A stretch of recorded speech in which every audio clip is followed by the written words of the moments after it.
By what name are you known? There are some who call me Tim. Welcome to another episode of Timmy Talks, the channel where we talk old school magic. And today we are back with X Points Magic. We're going to look at the finals of tournament number 51. And maybe you're wondering, 51, what does he mean? Well, every month the X Points has an online league that you can join for free. If you want to join, by the way, check the show notes for the link. So you can join it for free and then you can play. So each month there is a final and each month there is a winner. And this is month number 51. And in month number 51, we have, let me check the notes, we have Frederik versus Viktor. And I believe, let me check again, yes, Frederik is playing a deck I've called Thrulls and Trolls because he's playing with Trolls and Throlls. If you can still follow me, it's blue, black, and red. And his opponent, let me have another look here. His opponent is Viktor, and Viktor is playing with Lion Dib Bolt. So that's maybe a more common deck. I have to say, when you look at the card selection, you'll notice that both decks are really like well-known tier 1 decks. So I'm not surprised to see them here in the finals. Now, before I start jumping into the deck section of this video, because I've got lovely deck photos of both of these decks, first a message from the sponsor of this video, 3for1 Trading. 3for1 Trading is one of Europe's leading Magic the Gathering retailers. Their online shop has a fantastic selection of high-end Magic cards, especially for vintage, legacy, and yes, also old school Magic players. But 3for1 Trading does more. They're now also buying all Magic the Gathering singles and entire collections, big and small. They're one of the top trading card game traders in Europe, buying way over 1 million Magic cards a year, and they are more than happy to make you an offer for your cards today. So if you have any cards for sale, 3for1 Trading is the place to go. Visit 3for1.gg/selltimmy to get your offer. And we are back and ready to dive into the deck decks. I'm going to start with the player on the top of the screen. That is Frederik. Let's take a look at his Thrulls and Trolls deck. And here we see the deck of Frederik. So I've called it Thrulls and Trolls for obvious reasons. There's a full playset of both in this deck. And you know, maybe it's nice to kind of look at the definition that AI gave me when I asked for these two creature types. So it said, in Magic the Gathering lore, Thrulls and Trolls are distinct creature types with different origins and characteristics. Fair enough. Thrulls are artificial, necromantic creatures, while Trolls are a natural creature type with varied origins and affiliations.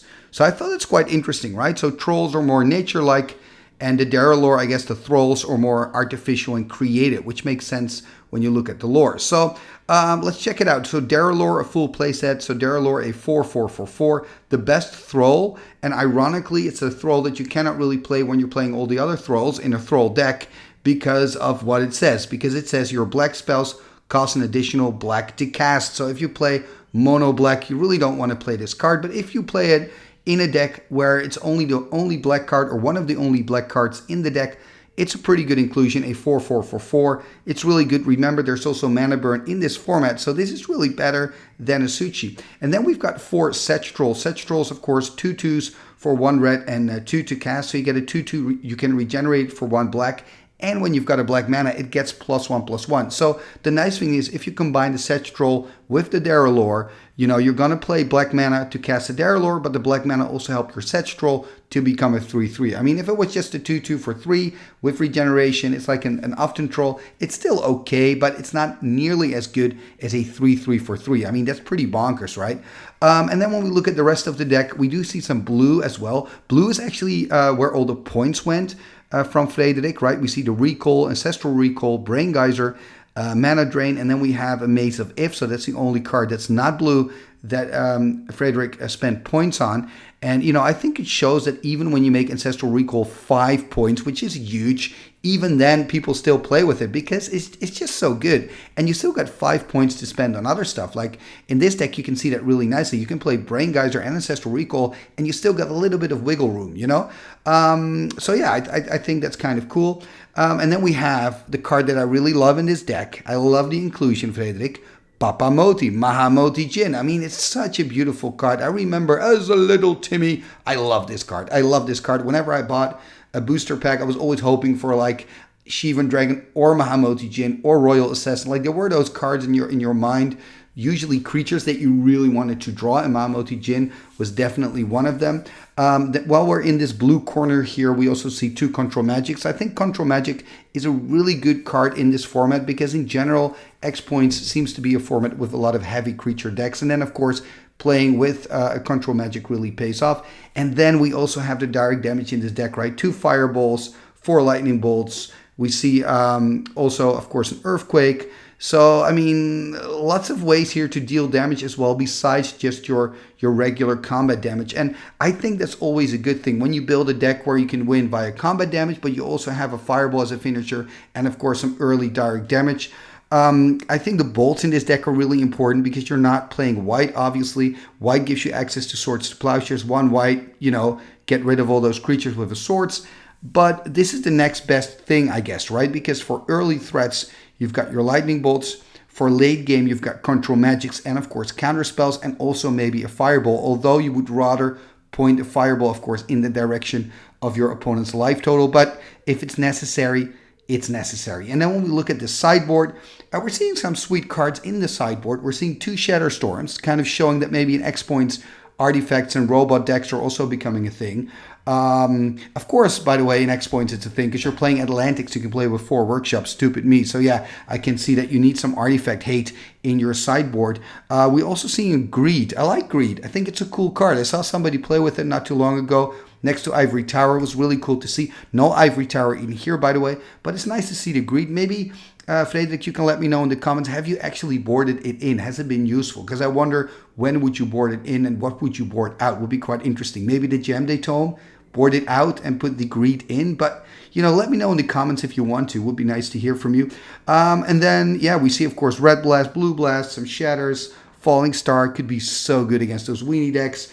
Then you've got some Terrors, which I think will come in great in this matchup as well. You know, they can take care of the Serendips, for example, so that would be really useful.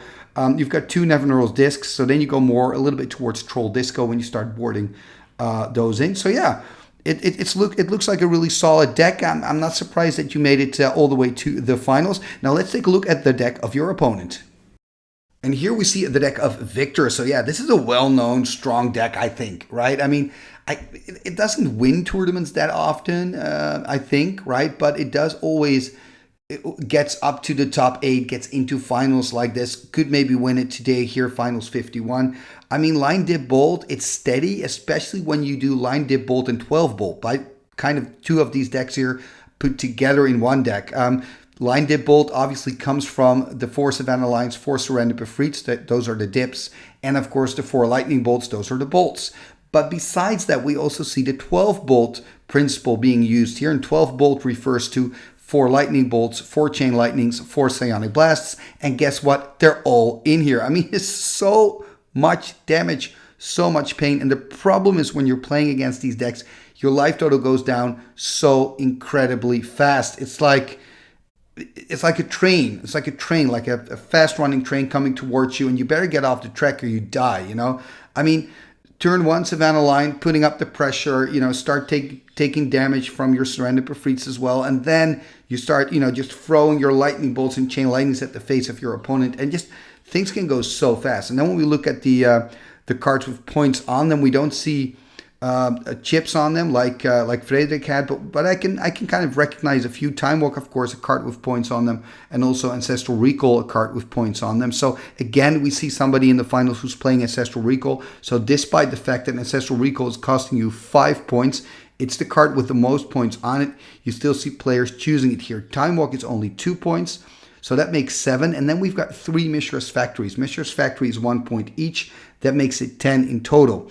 So yeah, so that's how he divided the points. What I also like in this deck, by the way, is the Javelineer. I think the Javelineer is just this really annoying card to play against. It's 1 white for 1/1, comes to play with a Javelin counter. You can tap it and you can take the counter off, deal 1 damage to any target. And that 1 damage can be so crucial in a blocking situation maybe, or to kill, for example, a Preach of the opponent or Royal Assassin. But it can also be so good to win the game. I mean, how often doesn't it happen that you've got your opponent on 1, you're very close, but you just cannot win the race, And then, I mean, your Javelineer is going to help you with that. I think it's really, really good. Then when we check out the sideboard, we actually see an even more aggressive strategy that Viktor can start playing, because he can start boarding in those Black Vices. Black Vice is basically, if you've got a turn 1 Vice, it's like an extra bolt, right? I mean, and it can be so good against those card drawing control decks. So 4 Vices in here. Then we also see 2 red Elemental Blasts, 2 blue Blasts. We see some more Swords to Plowshares if you're really playing against a creature heavy deck, or a deck that has a lot of bigger creatures that you cannot get rid of with your Chain or Bolt. Then you could consider boarding in your Swords to Plowshares. Of course, you've got to be careful with that. And why do you have to be careful? Because Swords gives life to your opponent as well. And that's the last thing that you want with this deck. Remember the 12 bolts, right? You want to hurt the opponent, not give the opponent life. But sometimes you simply do need the Swords because they're just that good, you know? We also see Falling Star in the sideboard. We saw that at the Frederik's sideboard as well. Falling Star, of course, super good against weenie strategies such as, you know, the mono green deck. You know, that can be quite a killer for that deck. We also see 1 Divine Offering. I'm a little bit surprised that we don't see more Artifact Hate in this deck. There's not that much, you know, 2 Disenchants, Divine Offering. Of course, also 2 Disenchants main. So he could go for, could board in his 2 extra Disenchants and his Offering. And yes, then you've got 5 answers, 2 artifacts. But it's all 1-for-1 trades. You could, for example, also consider playing with Dust to Dust. And yes, I realize that there's no that it's double white, you know. But I think with this mana base, you could do that. You know, you can settle with that. Of course, the problem of that is that it's sorcery speed, and we also don't see an inclusion of Shatterstorm in the sideboard. Shatterstorm, I think, could also work here in this deck, although it is 2 red, and then with this, with the mana base, 2 red seems to be a little bit more tricky than that producing the double white for potential Dust to Dust. Anyway, this is the deck of Viktor. We looked at the deck of Frederik, so what are we waiting for? Let's go to the finals. Number 51 of X Points. Game number 1, here we go. So we've got Frederik on the top and Viktor on the bottom. He's on the play, starting with the plateau. And this is game 1 of X Points 51. Viktor playing with Lion Dib Bolt, also having a 12 bolt deck, and Frederik playing with Thrulls and Trolls. He is starting with a Volcanic Island. He's playing blue and a red and a little bit of black to play Darrellors and to regenerate his Sedge Trolls. Viktor here starting to play something out here on turn 2. It's the Order of a Light BUR, also known as the Order of a Light Beer. 2-1 Pump Knight from Fallen Empires. Protection from black, which is not relevant at the moment. Yep, quick lightning bolt here by Frederik. Frederik playing with 4 bolts. And 2 fireballs, that's his direct damage. Viktor having more direct damage. He's got 4 chain lightnings, 4 bolts, and 4 psionic blasts. So I think Viktor is definitely the most aggressive deck here of this matchup. Frederik here playing an island, passing the turn. That means counter magic is online for him, playing with 4 counter spells.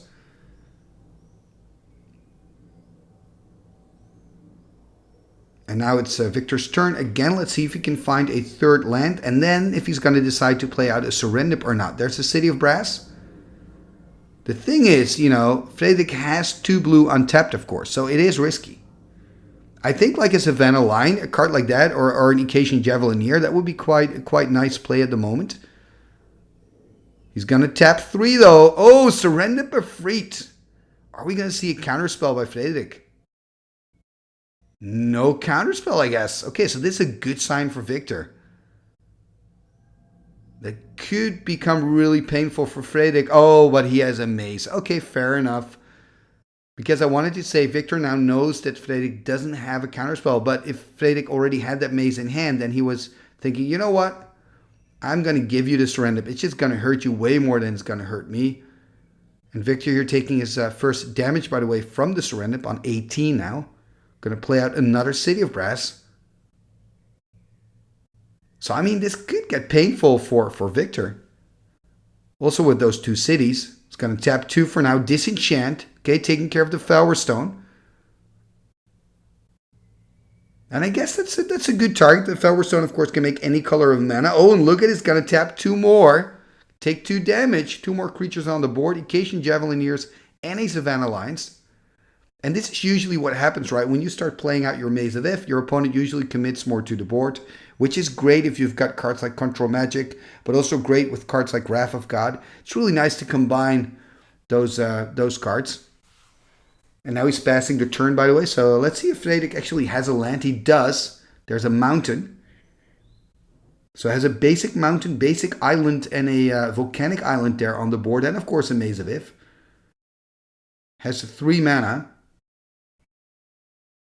Is missing a black source. He's going to tap a mountain. Is he going to fire off maybe a Chain Lightning here? Or of course, no, doesn't have a Chain Lightning, of course. He only has the bolts. It's Viktor, of course, with the Chain Lightning. So going to fire off a Lightning Bolt on the Savannah Lions, passing the turn. And now, of course, Viktor can attack with both. Probably going to see Frederik using the Mace against the Surrender. Exactly. Going to take 1 point of damage, drop to 19. And Viktor, by the way, on 15, so already lost a quarter of his life to just his own City of Brasses and his Surrender Befried. Frederik gonna draw for turn. The problem, of course, for Frederik is that, yes, you're only taking 1 damage, so it's fine, but Viktor is playing a 12-bolt deck, so you got to be really careful with your life total. You got to really try to just keep it as high as possible. I think as soon as you're like on 10, you really have to start worrying about that direct damage. So sending back the Surrender, taking another hit, going to drop to 18. Viktor having 2 cards in hand, by the way. Now 1 card in hand, going to play a Savannah Lion. Or no, 2 cards still. So going to play a Savannah Lions. And Frederik having, a slight card advantage. Having 4 cards in hand, 5 now after the draw. So that's a significant difference. The question is, can he take advantage of those cards? I kind of feel like he's maybe has a Darrellor or 2 in hand or something, He's really waiting for a Black Swords. That's kind of the vibe I'm getting. Anyway, let's see what Viktor can do. Going to go to 3 cards in hand for him now after the draw. Going to attack here with all his creatures. Is going to deal 3 damage. That's a bolt, That's good. This is a good attack. Frederik dropping to 15. Viktor going to tap 2. Oh, a Time Walk. Is it going to resolve? Counterspell. Yeah, this is an important counterspell. You don't want to take another hit of 3. This is really good here by Frederik. Actually, it would have been a hit of 6 because the Mace was tapped. So that would have been pretty painful. So this counterspell was really needed by Frederik. Still hasn't found a black source. Going to tap 4. Okay, there's a Gem Day Tome. So Gem Day Tome, the artifact for 4/4 and tap, draw a card. So, I mean, it's nice. It's going to give Frederik more cards. But I think at this stage, he really needs at least 1 blocker, right? If he gets 1 blocker, that would kind of solve everything. Like a 4/4 Darrellor would solve everything right now. And Viktor, of course, has another nice attack lined up. He's going to go in here again. 3 more points of damage for Frederik. Going to drop to 12. Both players now on 12, by the way. And Viktor, I mean, he's tapped out. So if you've got a good card, play it out now. Nope. Just passing the turn. 2 cards left in hand for him. 4 cards now, I believe, for the Frederik after the draw. Going to play a mountain. Still no black source for him. And passing the turn. Yeah, I mean, it's nice that he has more cards, but he's not really doing anything. And it's really giving Viktor all the chances here to deal just loads of damage with his creatures. Again, the attack. So it looks like 3 more damage for Frederik. Then he'll drop to 9. And I think then that you're really in the danger zone against a 12-bolt deck. Now, before damage is dealt, Frederik's going to draw a card here, hoping probably for another bolt. But remember, he's already played 2 bolts, meaning that there are only 2 more bolts in his deck. I think a Fireball would be quite nice here as well, because it can destroy the Javelineers and the Lions. He's playing with 2 Fireballs also, but has already passed the turn, or... No, of course, it's still Viktor's turn. He's now in the second main. So let's first see if Viktor wants to do something. Oh, look, this is going to tap out. Going to take 2 more points of damage. Oh, there's a Disintegrate. Disintegrate for 5. Wow. Yeah, Frederik, of course, tapping almost out to draw a card with that book. And now Viktor's like, okay, this is an opening. I'm going to burn you for 5 here. And now both players are on... no, Frederik's on, what, 4 now? He's on 4. Oh, that's so low. That is so low. He really should be worried. He's on 4, almost dead. This is very problematic. Okay, finding a black source finally. I wonder if we're going to see a Darrellor now. Underground Sea. Dual land. This looks like to be a revised version. Frederik tapping 4. There's the Darrellor. Yeah, I kind of felt like he had a Darrellor in hand. Maybe he even has 2 Darrellors in hand. I wouldn't be surprised. Anyway, the Darrellor is here. And that's actually going to hold the fort for now. Viktor dropping to 8, of course, because of his own surrender. So, I mean, he's also quite low.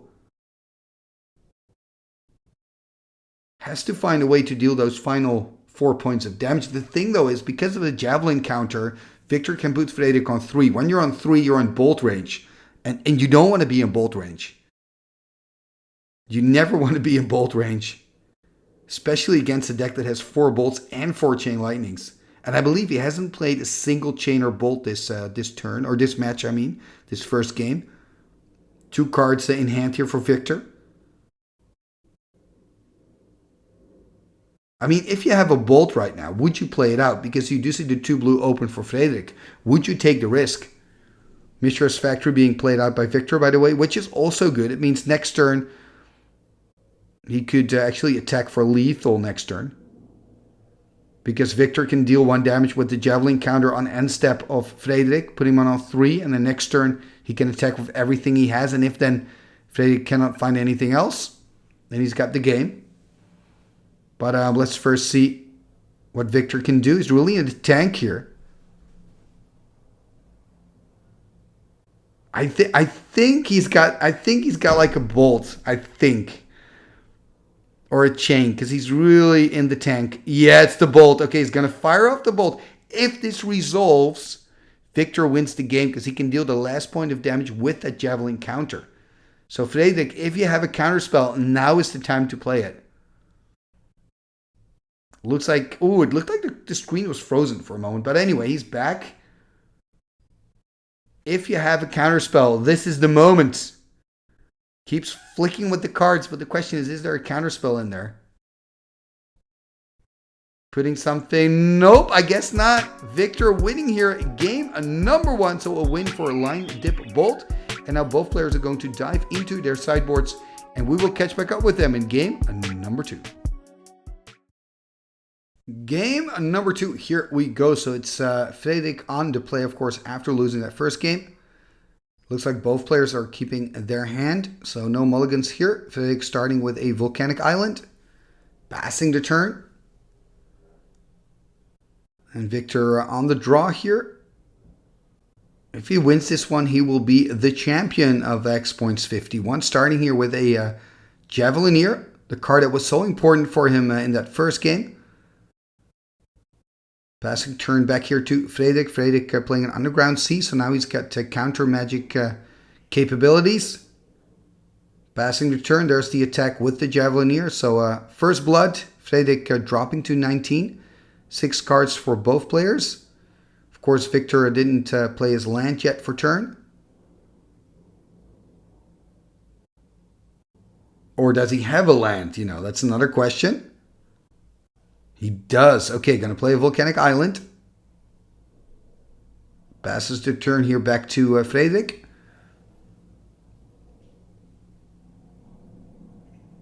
Are we going to see maybe a land and then a sedge troll? It's always a bit risky, I guess, to play a sedge on turn 3, right? Because then you can no longer untap the sedge. And I guess maybe Frederik's thinking the same because he's just passing the turn after playing out a basic mountain, I believe. There's a plateau. There's the attack with the Javelineers. So that means 18 here for Frederik. Tapping 2 more. And oh, there's the Order of Light Beer. Hitting the board 2-1. And for 2 white, you can give it +1/+0. And for 1 white, you can give it protection from black. One of the better cards of Fallen Empires. Together with the Occasion Javelineer, by the way. And Viktor passing the turn. 5 cards left for Viktor. Ooh, on end step. Yep, there's the bolt on end step on the Order of Lightbur. Yeah, I think this is a good move by Frederik. And now if Frederik can find land number 4 and play a Sedge or a Darrellor, I think that would be really good for him. You know, having something to kind of stop the pain. You really want to stay high against a deck like Viktor's because he's playing 12 bolts, right? And we saw how quickly it also went with that Disintegrate in the first game. You really have to be mindful of your life total against these type of decks.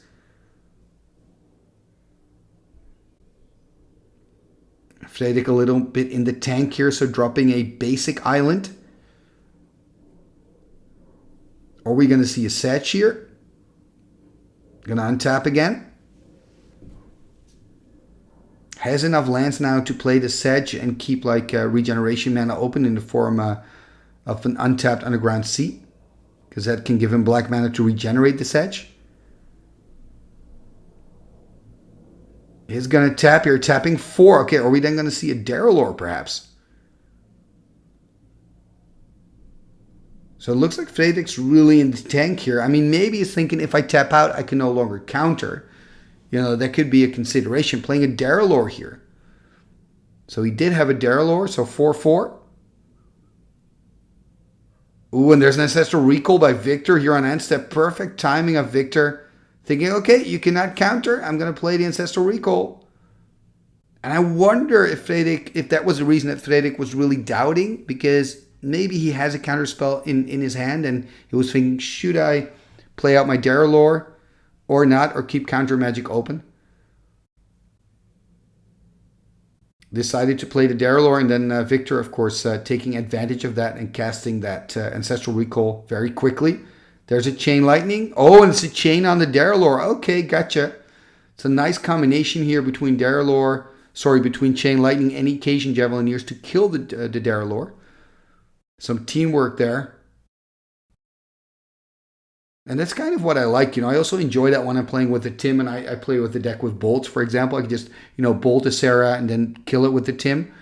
I mean, this is the same concept, right? You use your Occasion Javelineers to deal the damage with the Javelin counter to a 4 toughness creature and then finish it with the Chain Lightning or vice versa. Let's now see if Frederik has maybe a second Darrellor. He's playing a full playset in his deck. Also playing with a Mahamoti Djinn and 4 Sedge Trolls. Okay, there we see a Strip Mine. So now the question is to strip or not to strip. Going to tap 4. What are we going to see? Oh, an Icy Manipulator. Okay, then you're not going to strip because you want to use the Icy to tap down one of the lands. There's a pass turn by Frederik, but it looks like Viktor wants to do something on end step. Yeah, there's a Disenchant on the Icy, so very quick answer here by Viktor. There's the attack for 1.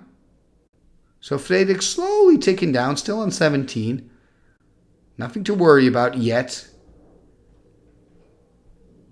But now, of course, Frederik is again tapped out because he played the Icy. He has the strip, but he cannot counter. But Viktor cannot take advantage of that, just passing the turn. 5 lands for Viktor, 5 lands for Frederik, 6 now. Look at that, passing the turn, not doing anything. There's the attack again. Going to drop to 16. So both players kind of, passing turns. Playing lands, passing turns. Here we see a basic Plains. Yeah, passing turn again. Wow.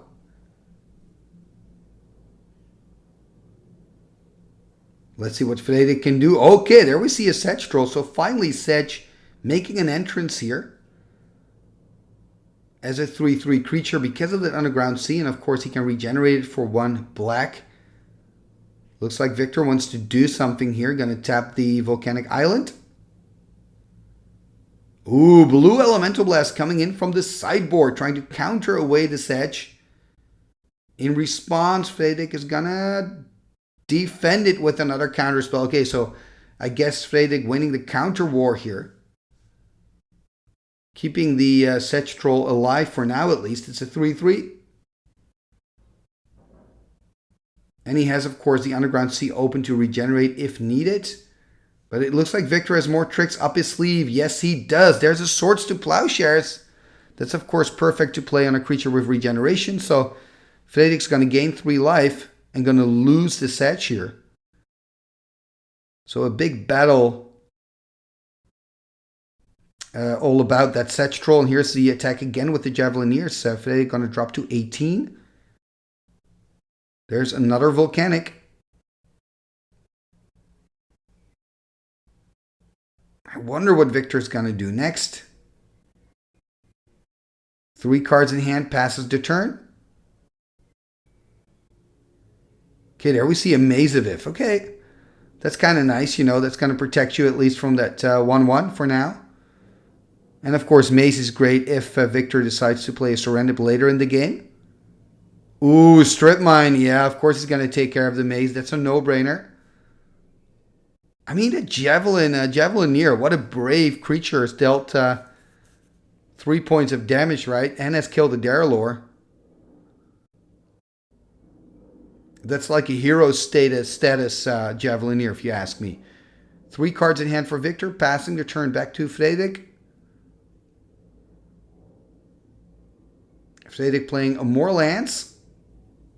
He is playing with a single Mahamoti Djinn. I would love to see that Mahamoti, Frederik. Love that creature. Okay, there's a White Knight by Viktor. 2/2 for a strike protection from black.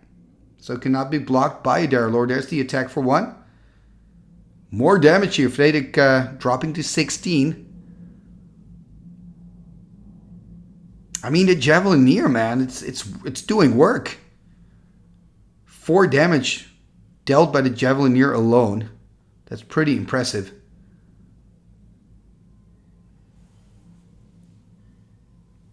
But can Frederik play out a creature here? That's a question. He's got 3 cards in hand, I believe. Maybe even more. I believe 3. 3 cards in hand as well for Viktor. He's going to tap 2, 3. Are we going to see another Sedge Troll? Ooh, it's an Earthquake. Earthquake is nice here. That's a good 2 for 1. Yeah, it resolves. Okay, Earthquake works. Both players taking 2 damage, by the way. So, Frederik should drop here to 14. Viktor dropping to 18, taking his first damage. But yeah, this is a pretty nice 2 for 1. I think if you're Frederik, maybe you're even hoping for more with your Earthquake. But if you've got nothing else going on, it's a good decision. You don't want to take 3. There's the pass by Viktor. Another land. Wow, they're so drowning. They're drowning in land, both players, actually.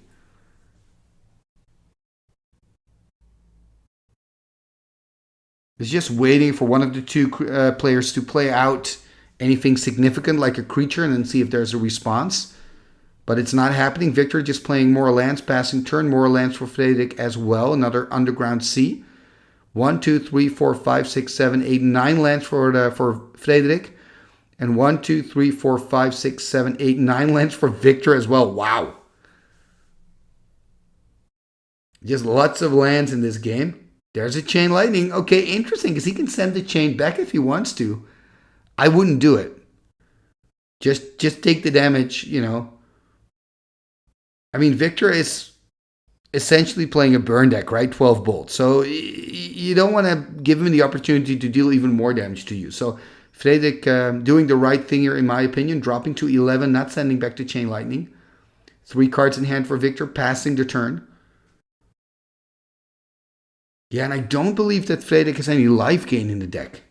I mean, when you're playing against these 12 bolt decks, if you just have a little bit of life gain, that can be so good. But I don't think it's in the deck here of Frederik. Passing the turn to Viktor now, by the way. Played a Felwar Stone.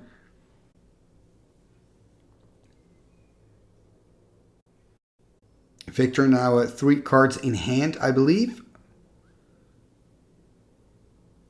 Gonna tap 1 more. Yep, there's a bolt. So now he's doing the burn stuff. You know, that's the thing when you're playing against these type of decks. When there's a standstill, I kind of feel like it's good for the burn player, because he's going to draw into more burn. He's going to play out more lands, meaning his X spells become, more dangerous. The disintegrates, the fireballs.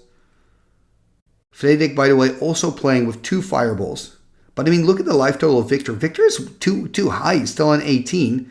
Frederik's on 8. That's dangerous.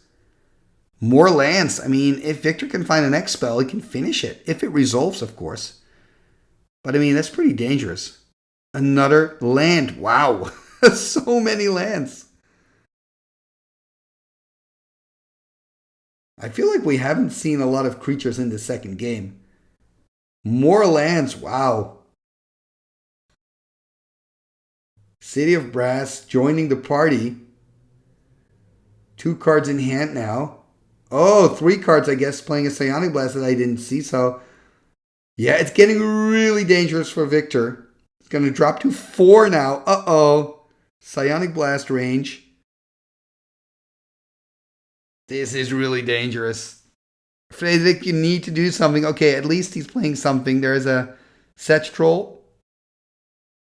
I don't think Viktor minds much. He's on 16. I think he just has Burn on his mind. 2 cards in hand for him. He's going to draw card number 3. The only good news for Frederik is that he's on 4 and not on 3, right? So he's not in bolt range. But if Viktor has another Psionic Blast, I mean, I would try to fire it off. Maybe Frederik has a counterspell, but maybe not, and then you win the game. Remember, this is the finals of X Points 51. Is Viktor going to be our new champion? He's very, very close.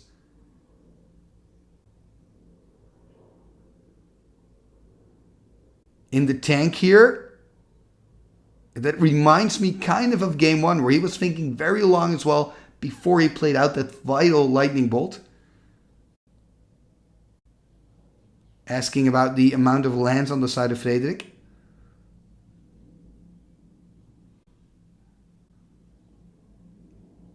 Is Viktor going to fire off direct damage here? No, there's a Mishra's Factory. 2 cards in hand. Okay, it looks like he's going to do something here. Going to tap 4, going to tap 5. Disintegrate for 4. Okay, so that was the trick. He's winning it here. Only control magic and another land in hand for Frederik. Wow. Really not finding the cards he needed, and Viktor winning here with the burn plan. Congratulations, Viktor. You're the champion of X Points 51. And here we see the winning deck of Viktor. Viktor, again, congratulations. Now, if you enjoy this video and you think, maybe I want to join the X Points tournaments, you actually can. It's completely free. Check out the show notes. There's a link, I believe, to their Facebook page. They also have a Discord. Not sure where that is, but anyway, you can figure it out. And then if you want to, you can join these free online tournaments. And yeah, I mean, this was the video for today. I hope you've enjoyed it. Before you go, please take a moment to like, share, and comment on this video. All these things are free and really help the channel move forward. YouTube loves that stuff. Talking about moving forward, by the way, you can also become a patron of the show. Check out patreon.com/TimmyTalks to find out how you can support the channel and help me to continue doing what I'm doing.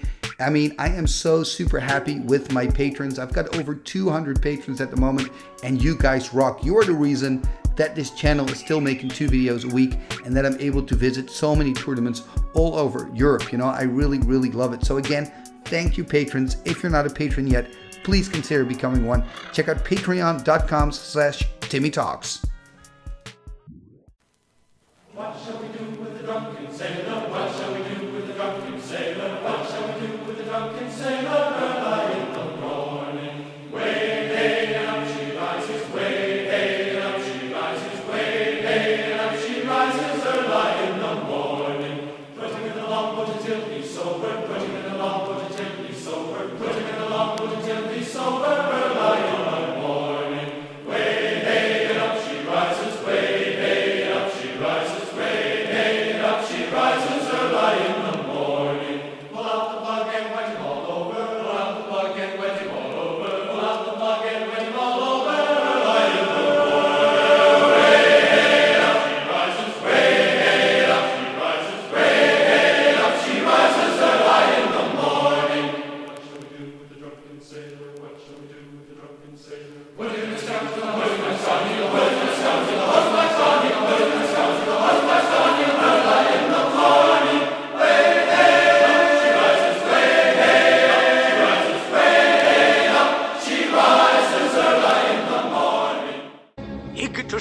to Sumba Kazee.